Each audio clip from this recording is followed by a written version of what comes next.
Hey there. Welcome back into the office for another Bible study video. I did get some good feedback from last week's video saying that there are people who are indeed watching these and appreciate the ability to go through one of the readings from last Sunday and get a little bit deeper into that. So I will certainly be continuing these, and this week we continue on through the book of Acts and have the reading from last Sunday from Acts chapter 17. Now, this is probably a reading that you have heard before. Another one of those relatively well-known stories, I think. Paul visiting Athens and preaching in the marketplace there in the Areopagus. So the reading is from Acts chapter 17, verses 16 to 31. Now, while Paul was waiting for them at Athens, his spirit was provoked within him as he saw that the city was full of idols. And he reasoned in the synagogue with the Jews and the devout persons, and in the marketplace every day with those who happened to be there. Some of the Epicurean and Stoic philosophers also conversed with him. And some said, "What does this babbler wish to say?" Others said, "He seems to be a preacher of foreign divinities, because he was preaching Jesus and the resurrection." And they took him and brought him to the Areopagus, saying, "May we know what this new teaching is that you are presenting? For you bring some strange things to our ears. We wish to know, therefore, what these things mean." Now all the Athenians and the foreigners who lived there would spend their time in nothing except telling or hearing something new. So Paul, standing in the midst of the Areopagus, said, "Men of Athens, I perceive that in every way you are very religious.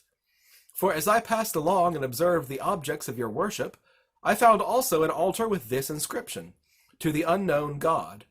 What therefore you worship as unknown, this I proclaim to you. The God who made the world and everything in it, being Lord of heaven and earth, does not live in temples made by man, nor is he served by human hands, as though he needed anything, since he himself gives to all mankind life and breath and everything. And he made from one man every nation of mankind to live on all the face of the earth, having determined allotted periods and boundaries of their dwelling place, that they should seek God, and perhaps feel their way toward him and find him. Yet he is actually not far from each one of us, for in him we live and move and have our being. As even some of your own poets have said, for we are indeed his offspring. Being then God's offspring, we ought not to think that the divine being is like gold or silver or stone, an image formed by the art and imagination of man. The times of ignorance God overlooked, but now he commands all people everywhere to repent, because he has fixed a day on which he will judge the world in righteousness, by a man whom he has appointed, and of this he has given assurance to all by raising him from the dead." All right. There's a lot in this reading. So setting the scene here, it says Paul was waiting in Athens. The them that refers to is, I believe, I should have checked that ahead of time to make sure I knew who it was. So at that point, Paul has been journeying through Greece with uh, some of his helpers. Okay, yes, Silas and Timothy. Timothy, of course, being the young pastor to whom he writes First and Second Timothy, and Silas, another one of his missionary traveling companions. So it says Silas and Timothy have stayed behind in Thessalonica for a little while, continuing the work there, but Paul had to get out of Dodge, out of Thessalonica, because he was his life was being threatened by some of both the people from the synagogue, the Jews who did not believe in Jesus, as well as the pagans around there. So he says he's agitated and stirred up the crowd, not that he did, I'm sorry, that his opponents have agitated and stirred up the crowd so much against him that he felt he was in danger, and he had to escape at night to get out of Thessalonica, and he moved on to Athens. So this comes while he's waiting in Athens for Silas and Timothy to catch up with him. Now, so this he's from the reading, to me, it makes it sound like he was just kind of walking around town, checking out the local sites. And it says he was, going around seeing the sites, and he sees how full of idols the city is. And it says, his spirit was provoked, and he goes in to preach Jesus to them. It says first, he goes to the synagogue, just as was his practice. In every new city that he came to, he would go to the local synagogue and speak to them first. But it says he was also in the marketplace, conversing with the ones who happened to be there. In this case, it says that included Greek philosophers, Epicurean and Stoic philosophers. Now, these were two of the main schools of thought in Greek philosophy at the time, Epicureanism and Stoicism. So just a brief overview of both of those. Epicureanism, the basic idea of that was that the meaning of life is ultimately to find pleasure. It's kind of the philosophy of eat, drink, and be merry, for tomorrow we may die. That the point of life is to take whatever pleasure you can out of it while you're here. And now that is sometimes misunderstood as just a purely hedonistic philosophy that, that according to Epicureanism, you should just go out and get drunk and sleep around and gorge yourself on food or whatever, those sorts of pleasures. And it was a little bit more nuanced than that. They would say that, yes, these, the purpose is to seek pleasure, but a lot of those lower pleasures end up causing pain in the end. Like, too much alcohol, you end up being an alcoholic, and that causes a lot more pain and health risks and things like that. So they would say, that moderation is an important part of it, but ultimately, pursue your desires. Do so in moderation and pursue the higher desires. But ultimately, what's important in life is having a good time. On the other hand, you had the Stoics, who, in terms of a modern philosophy, have a little bit of the Buddhist flair to it. That if you know what the word Stoic means, that's where the word comes from. That they said you should just calmly, dispassionately, unemotionally accept whatever comes your way. Their motto in life might be, "Well, this too shall pass." If things are going bad for you and there's a lot of pain in your life, they would say, "This too shall pass." This isn't going to last forever. This pain will end. But at the same time, they would say the same thing if things are going really, really well. If you have a huge stroke of good fortune, they would say, don't be proud, don't be self-confident. This too shall pass. That just accept. It was very big on the idea of fate, and that whatever fate throws at you, you just accept it. You meet everything with sort of this even-keeled, dispassionate acceptance. So those are these two sort of schools of philosophy here, and it says some of these Epicurean and Stoic philosophers are talking to Paul, and they don't seem to really understand what he's talking about. They get that he's talking about some sort of divinity, some sort of God that they're not familiar with. This is because he was preaching Jesus and the resurrection. So they bring him to the Areopagus, like the big marketplace, like the forum, and they ask him to explain what he's talking about. And it says that the Athenians and the people who live there had this obsession for novelty. That they would spend their time in nothing except telling and hearing something new. I have to say, I feel like there's definitely some connections between these Athenians and people in our society today. Epicurean philosophy is at least a very rudimentary form of Epicurean philosophy is very common with almost everyone around us. I mean, what do people want out of life? They want to have a good time. They seek pleasure. They seek their own pleasure, their own benefit, no matter what it may do to the rest of society around them. I think there's definitely a lot of Epicureanism around us, and a lot of this pursuit of novelty, that this desire for something new, this desire for something different, we have almost the whole world at our fingertips, the whole sum of human knowledge on the internet, and yet there is just there's so much of a feeling of boredom among many people these days. So we really could, in a lot of ways, I think, hear echoes of ourselves in the Athenians. And so Paul's sermon is an interesting one. I know some people have held this up as sort of a model for doing evangelism to non-Christian people, But uh, I have to wonder if that's a good idea because it's not really clear how well this works. I mean, just because Paul says it doesn't mean it's necessarily always the best course of action. You know, this passage gives us what Paul says in a descriptive sense. He just simply describes to us what he said. It doesn't necessarily give it to us in a "and you shall go and do likewise." So I think we should be free to try to evaluate Paul's preaching here, and it's great that we have this example of a sermon that he preaches. But we can sort of evaluate whether we think he's done a good job or not. So he addresses the men of Athens, and he starts out sort of trying to build a bridge with them. You know, says, "I perceive you are very religious. You know, I see all these objects of your worship, all these altars and things like that, all these idols." It says at the beginning that he was provoked because of how full of idols the city was. So he tries to make this connection, working with them in their culture. He says, "You're very religious. Let me tell you about my God. You know, since you're obviously interested in spiritual things."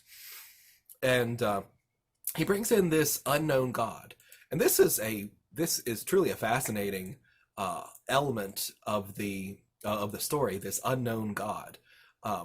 There are some references to a similar thing in other ancient works of literature. Other ancient writers talk about this fact that there is this altar to an unknown God. So that seems to be very much a good historical tie-in here, that the Bible is mentioning something that we know from other sources did exist. And this idea that it's to an unknown God, that they were so superstitious, so careful about not offending one god or another. I mean, if you know Greek mythology, then you know how touchy and how dangerous they would imagine their gods could be if they were insulted or slighted or something like that. So the fact they have this altar to an unknown God means they're just covering their bases.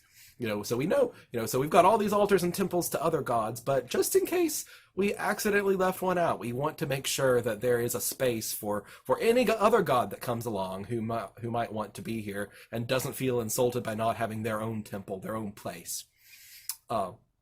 So there was an altar found, not in Greece, but in Rome.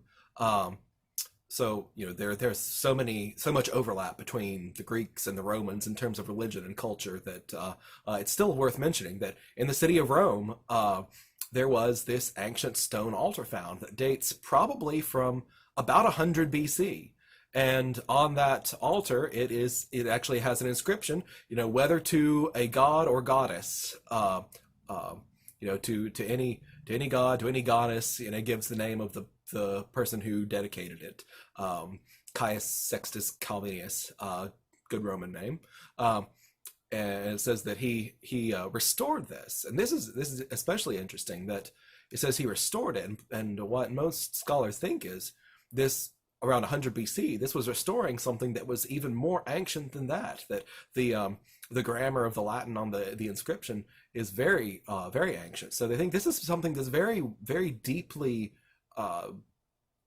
very goes very far back and deep into Roman history, in Greco-Roman history, I should say. So it sounds like from what we know that there was something like this at Athens as well. This altar to an unknown god. See if I can I'll go back when I work on the video for this, and I'll see if I can put an image of that altar up, the one from Rome that's been found. So this is very much a historical thing that we have here that Paul is talking about. So he sees this connection in Athens, and he tries to use that to use as a sort of jumping off point to talk about the true God, the God of Israel, and Jesus. And he says, I tell you, you have this unknown God. Well, I'm going to tell you about a God that you don't know, the God who made the world and everything in it. Now he doesn't live in temples as if he needed anything from us. After all, he's the creator of the whole world. He made us. He made all this. He made the whole universe. Why would he need us to build him a house to live in? Of course not. And and even going back to the Old Testament, we see that theme in the Old Testament as well, with the tabernacle and the temple, that God's presence is in that place for his people. But there's always this reminder that God is not limited to that place. God does not live in the temple. He does not live in the tabernacle. It is the place he comes to meet his people. For his presence there is for their benefit and not for his benefit. So it's very much opposite the way the Greeks are thinking. So this is kind of the point that Paul is trying to make. The true God doesn't need to be served. He doesn't need you to make statues or idols of him. He doesn't need you to bring him food offerings or anything like that. He is the one who made all of us. And from there, he talks about Jesus. That this God is not actually far from us. He is very near to us. In him we live and move and have our being.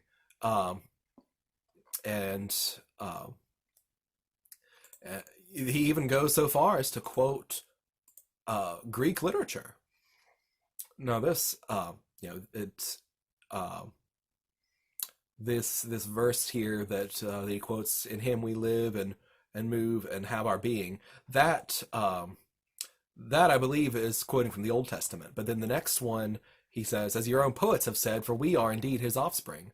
That is quoting from from an ancient Greek poet. And that one thing, it tells us something about Paul. If you know a little bit of Greek, and I only know a very little bit, just enough to be dangerous, but if you know any Greek at all, you can look at the New Testament and compare the style of different books. The Gospel of John is written in very much a simple, easy Greek, just like you would imagine. John's a fisherman growing up on the Sea of Galilee. Greek is probably not his first language. This is, it's very much the kind of basic Greek you could expect from someone in his situation. Paul's Greek, on the other hand, is very good. He's, as we learn about him in the New Testament, he's very much an educated person, and his own Greek, his own writing shows that. And this as well, he's able to quote Greek poetry to his Greek audience. If he grew up in he grew up in Tarsus, it says, Saul of Tarsus, which is in part of modern day Turkey, at that time very much within the Greek cultural linguistic world. So his he likely spoke and wrote and read Greek just as well as he did Hebrew. And so he's, it could possibly even have been his first native language, as it very much would have been for other Hellenistic Jews throughout the Roman Empire. So he shows his education here. He shows that he is very well-read, literate, educated. He's got the first century equivalent of a good college education, or whatever you want to call that. So he is very much on equal ground when he is talking to these philosophers. Odds are very good he had studied their philosophy himself, and he's using that ability and that knowledge to proclaim Jesus to them. For someone who's trying to be a missionary to a given culture, you have to understand that culture to make those connections. It's one reason why now we want to be careful in how much pop culture we consume and how we are disposed towards that. Whether TV, movies, music, so forth. Certainly there's a lot of pop culture that's not good for Christian consumption, for just the content matter. But at the same time, we shouldn't only focus solely on Christian things, because we should have some awareness of what's going on around us to be able to make those connections, that to build the bridge to then bring Jesus to people who need to hear it. Paul is certainly doing a good job in that sense. He shows his education and makes that connection with the people that need to hear it. Another interesting point here. Now this is definitely a tangent, and I apologize for going a little bit off track of the main narrative here. But he mentions in there, and he, God, he made from one man every nation of mankind to live on the face of the earth. Now I know in our days there's some discussion about the beginning of Genesis and the creation account and how exactly that happened. If that is a verbatim, true, literal account, or if it's simply metaphorical, and that perhaps things did happen over many millions and billions of years in a process. Well, Jesus for one thing, Jesus talks about when he's talking about marriage. In the beginning, God created them male and female, and give them together. Jesus talks about Adam and Eve as if they are historical people, and here Paul also talks about Adam as a historical person, and he'd made from one man every nation of mankind.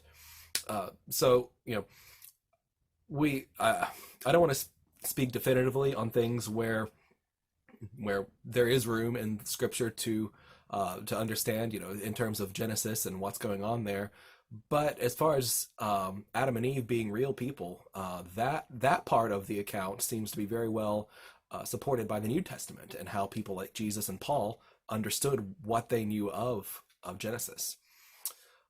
So that tangent being done, moving on, looking back to Paul's sermon here, and he comes around to, of course, the point about Jesus. That God now commands people everywhere to repent, and that he talks about he will judge the world in righteousness by the man he has appointed. That man being, of course, Jesus, because he says he has given assurance to all by raising him from the dead. So the point he has here is to proclaim Jesus and the resurrection, just as it says earlier on. And that he does. Now, whether his attempt to make this connection with Greek culture, with their unknown God, with their religiousness, and quoting their own poet, that's that's certainly a tactic that we could pay attention to if we think that's a good idea. And certainly it is a something to take into consideration when doing some sort of evangelism or outreach. But then again, we also see that he does, his success is a little bit limited. After this reading cut off, the last couple of verses of this chapter says that, now when they heard of the resurrection of the dead, some mocked. But others said, we will hear you again about this. It says, some men joined him and believed, among whom were Dionysius the Areopagite and a woman named Damaris, and others with them. So there are a few people who believe. It's not, certainly can't say that his efforts there were fruitless, that there are at least two people given by name and others who are mentioned who come to faith through this. But the big hang up that they have is the resurrection. And that's interesting. They're very willing to believe in all sorts of other gods. It's been said that the Greeks and the Romans especially never met a god they didn't like. That whenever they invaded a new place, and they would let the local people continue their worship and their religion, whatever it may have been, without interference. As long as the people paid their taxes, they didn't really care what was going on religiously, and they would in fact continue to incorporate some of these other gods into their own pantheon, their own religion. So if they never met a god they didn't like, they're more than happy to hear this foreigner from Judea talk about his god. Because sure, why not? The more the merrier. We've got this altar to an unknown God. We believe in covering our bases. But it's the resurrection that is a hang-up for them. That seems to be too far beyond their experience, their knowledge, for someone to return from the dead. Literally, physically return from the dead. And so this is what earns him their mockery. Good reminder that that very well might be the reaction that people give us if we share the truth of the New Testament about Jesus, and especially about the resurrection. Some people are going to mock us for it. Some people today do mock us for it. Just spend a little bit of time reading some atheist literature or looking at comments from atheists on message boards online or something like that, and you will see more than enough of this kind of mockery about God, about Jesus, about some of these beliefs. But Paul, what's Paul's reaction? Well, he continues speaking to those who are interested. There are a few who convert, and then it says after that he left Athens and went to Corinth. So this is the whole extent of what we learn about his time in Athens. So hopefully all that is helpful for understanding this. Again, I be interested to know your thoughts on whether you think Paul's tactic in preaching is a good one or not, whether you think it's effective or not. That again, it's something that it simply tells us that he did. But we are thankful for his words to us being preserved. And uh, again, I'll go back now and try to find a picture of that altar to put up in the video so you can have a little bit of a visual frame of reference there as well. All right, we're about. It's been a pretty long video now, so I'm going to go ahead and cut it off, and hope you all have a good day.